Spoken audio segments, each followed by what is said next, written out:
बाबर भाई मुबारक हो। सुना है इंडिया से जो हमारी जंग चल रही थी वो खत्म हो गई है, तो इसका मतलब ये है कि एक बार फिर से हम पीएसएल खेल पाएंगे, पीएसएल फिर से शुरू होगा। भैया पहले जंग वंग लग गई थी जिसकी वजह से पीएसएल भी रोकना पड़ गया था। चलो अब अच्छा हो गया है, जंग का खतरा टल चुका है और हम यही अब दुआ कर रहे हैं कि पीएसएल जल्दी से जल्दी शुरू हो, क्योंकि हमारे क्रिकेट शौकीन भी जो हैं वो बहुत इंतजार कर रहे हैं। रिजवान भाईजान तुमने बिल्कुल सही सुना, जंग का खतरा अब टल चुका है। अब फिर पीएसएल शुरू होगा और हम अपना जादू फिर जगाएंगे।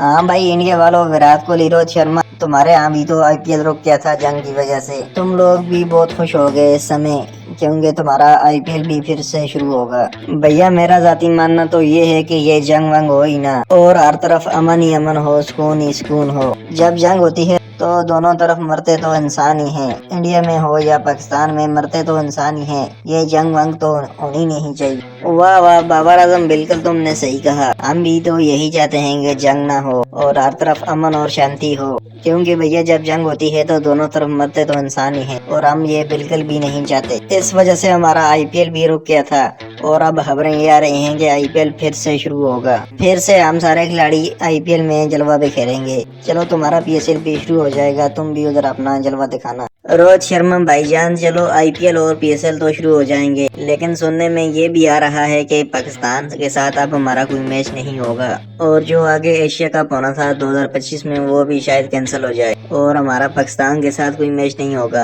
फिर तो भैया हमें क्रिकेट खेलने में वो मजा नहीं आएगा, क्योंकि हमें पाकिस्तान को पेलने में बड़ा मजा आता है और इनको पेल कर हमें बहुत खुशी होती है। पहले भी जब हमारा इनसे मैच होता था तो मैं हर मैच में इनके खिलाफ तगड़े रन ठोकता था, लेकिन अब जब इनके साथ हमारा मैच नहीं होगा तो फिर हम रन कहाँ बनाएंगे। भैया विराट कोहली, तुम्हें टेंशन लेने की कोई जरूरत नहीं है, क्योंकि अब युद्ध का खतरा खत्म हो गया है, तो इसीलिए एशिया कप भी होगा और वर्ल्ड कप भी होगा, सारे मैचेस होंगे और तुम फिर से इनके खिलाफ तगड़ा प्रदर्शन करना और तुमने फिर इनको पेलना है पाकिस्तान वालों को। तुम्हें मायूस होने की बिल्कुल भी जरूरत नहीं है, हमारे आगे इनसे मैच होंगे और हम इनको फिर पेलेंगे। अबे रोहित शर्मा, हमारी पाकिस्तान की टीम कोई हलवा है क्या? जब तुम्हारा जी जाओ पेल जाओ। भैया अब हमारी वो टीम नहीं रही जो पहले की थी। आगे जब भी हमारा तुमसे टकराव होगा तो अब की बार हम तुमको हराएंगे, पहले की तरह हम तुमसे नहीं हारेंगे और तुमको बड़े तगड़े से पेलेंगे, देख लेना तुम सब। बस हम ये दुआ कर रहे हैं कि हमारा तुमसे आगे मैच हो और हम तुमको हरा पाए।